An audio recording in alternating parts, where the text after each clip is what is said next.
occasion. So this here would be a bit warm because it is quite a strenuous job. You do quite tend to get a bit of a sweat on.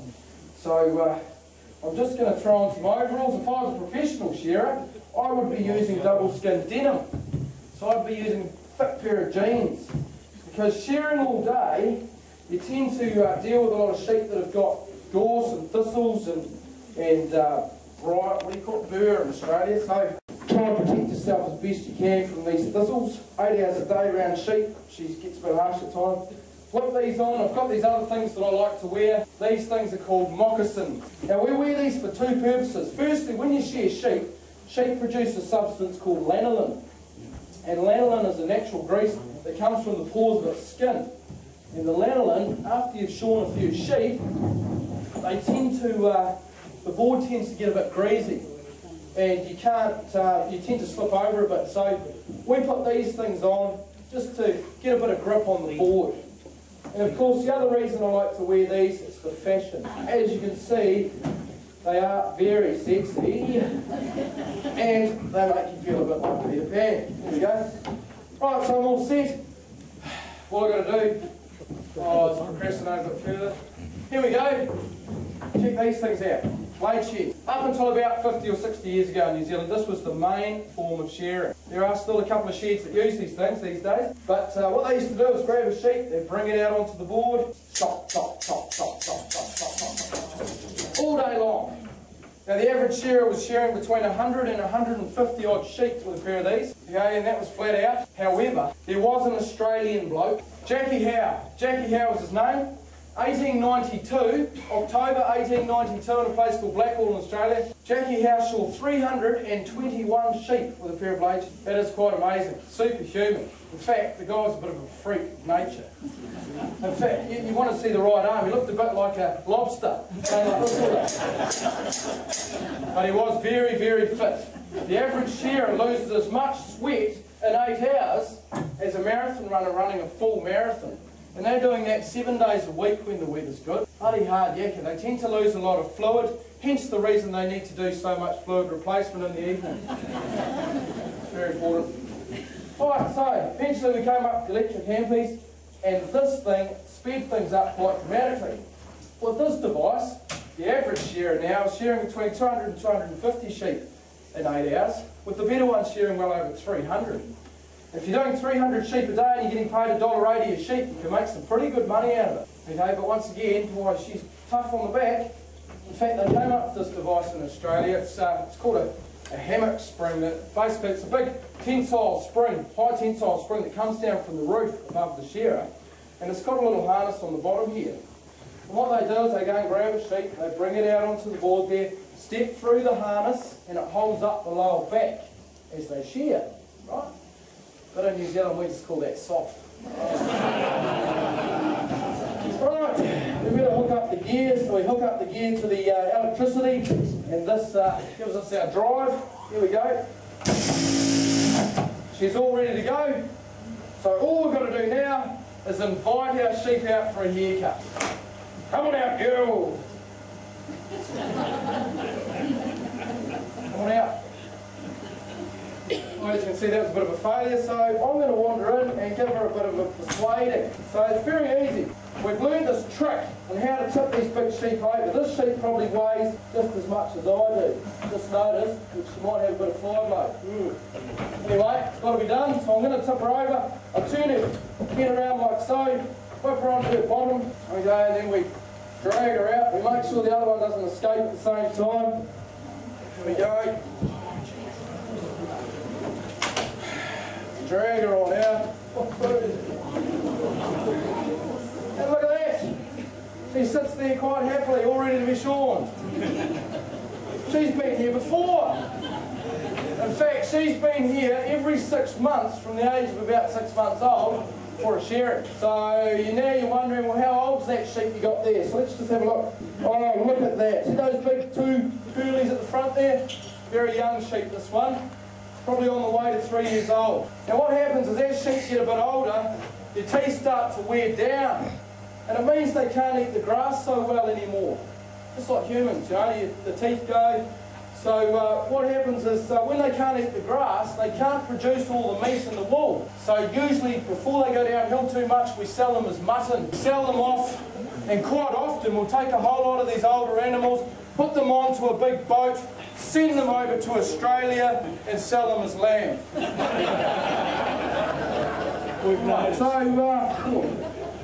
I think we've got a bit of flyby going on here, folks, so be prepared. It's not going to be very nice. I might explain it to you just so you're aware of what's going to happen here. Quite often, when these sheep get a bit fly blown, it's quite disgusting actually. The flies come in and they lay their eggs, and the eggs hatch into maggots very quickly, and the maggots will actually chew on the back of the sheep. So there is a chance there might be a couple of maggots, so just be prepared. It's not much, it's only a patch about this big, and the best thing I can do for her is to get the wool off, okay, because they live under the wool. When you take the wool off, they all die because they're exposed. Okay, so we're going to do her a favour. Anyway, down here I've taken the belly wool off already. The belly wool is short, it's full of gorse and thistles. So we take it off and we keep it aside from the good wool on the back of the animal. Okay, what do you reckon, Gil? You're pretty keen to get that wool off now, aren't you? Okay? Okay, we'll get into it. So, because I've taken off that belly wool already, the first bit of wool I'm now going to remove will be from down or up the back legs here. In fact, I might just move you over, you're quite a big sheep. Right, so we're good to go. So, without further ado, we'll get into it. Okay, so the first few blows will be up the back leg here. Now, if I just pop my finger in down here, okay, you can push the leg out there. This just makes it stretch out so you can shear it. We start running our blows back down, right down the length of the animal, right to the board here.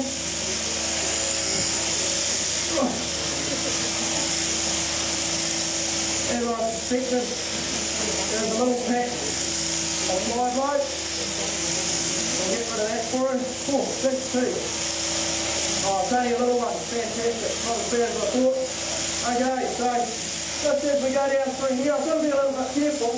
I don't want to cut off anything that doesn't need to be cut off. I'll just take a little bit slow. Now the fastest shearer, he saw his sheep in around 45 seconds.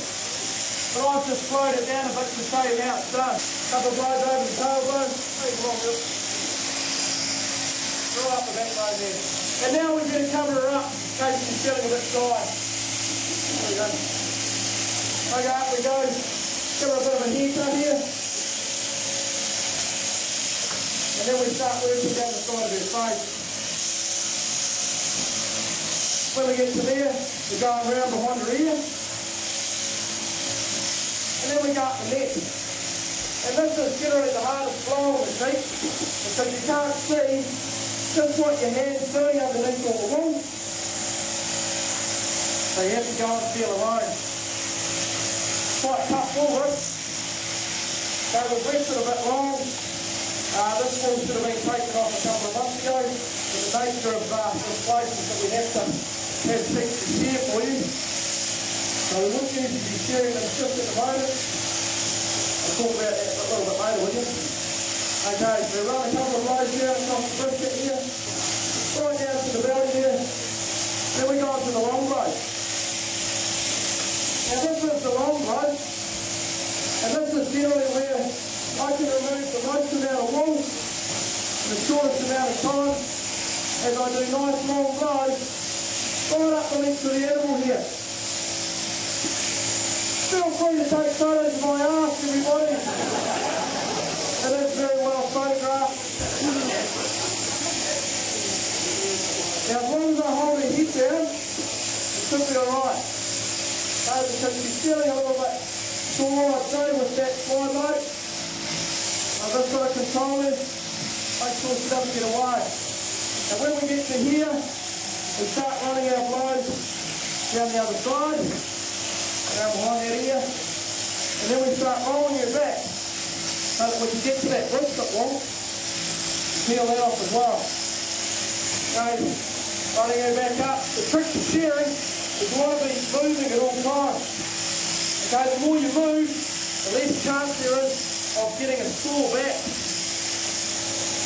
So the good shearers, they're constantly moving all the time. A lot more than I'm possibly, but I'm still sort of the learning stages here. So when we get to here, we run our blows right down the length of the animal. Go right down the length to the bottom. Now the trick is you've got to keep it nice and tight. If you keep the skin tight, it makes it a lot easier to shear them. A lot easier. And when we get to here, you're making it difficult on yourself. Just nice, bit nice. There you go. Okay, so when we get to here, a couple more blows. Just to clean her up a tad. Obviously I want to get the most wool off I can, because that's where the money is, in the wool. So be careful around here, you don't want to hit a hamstring. If you cut a hamstring, it can't walk. So you be a little bit careful there too. When we get to here, a couple more blows over the tailbone, just to clean her up.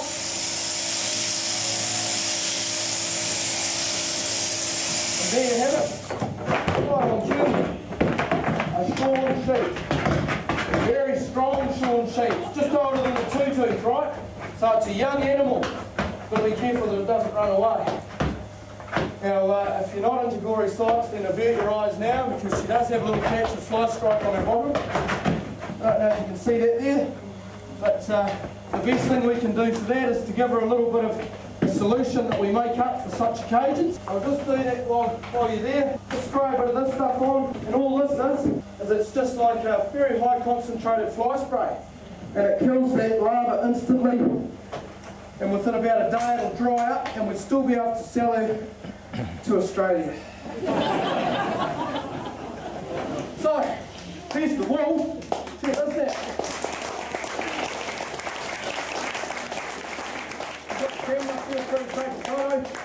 $5. Oh, there you go. So, here's the wool. I'm going to throw it out here. So you can see there's quite a bit of wool there.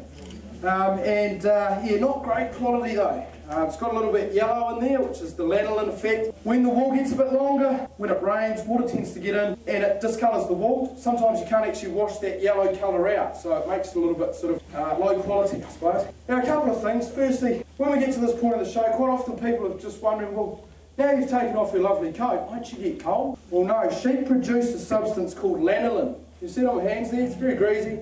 Right, that lanolin stuff, very good for keeping sheep insulated against the cold. And believe it or not, it's not actually that cold here yet.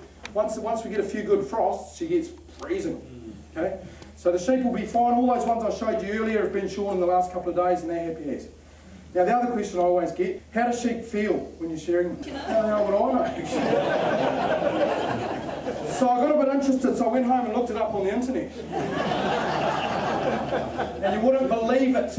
They've just finished a study in Australia to find out the temperament of sheep after shearing, and they found they had a slight change of expression on their face. And from this they could gather they had a more positive outlook on life. So there you go, they love it. As you can see, I am full of knowledge.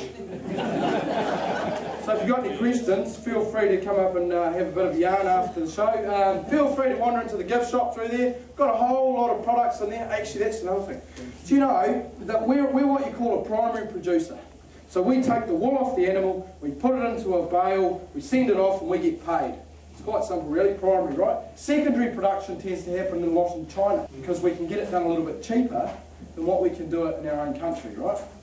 So quite often all this wool gets processed into all these amazing products, and they eventually find their way back to New Zealand and end up in the Wild Pea gift shop. And obviously we get a lot of Chinese people come to the show as well. They like to wander around, have a bit of a look in the gift shop as well. Quite often purchase these gifts and take them back to China again.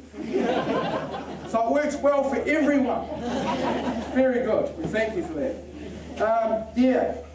Now, as you're wandering around, you'll hear a big toot from the boat very shortly. Sometimes they get a bit of an angry toot on at this time of night. Don't worry about it, okay? They can't go anywhere until the restaurant staff come down. But if anyone does miss the boat, my room goes for $5.50 a night. Thank you very much, ladies and gentlemen.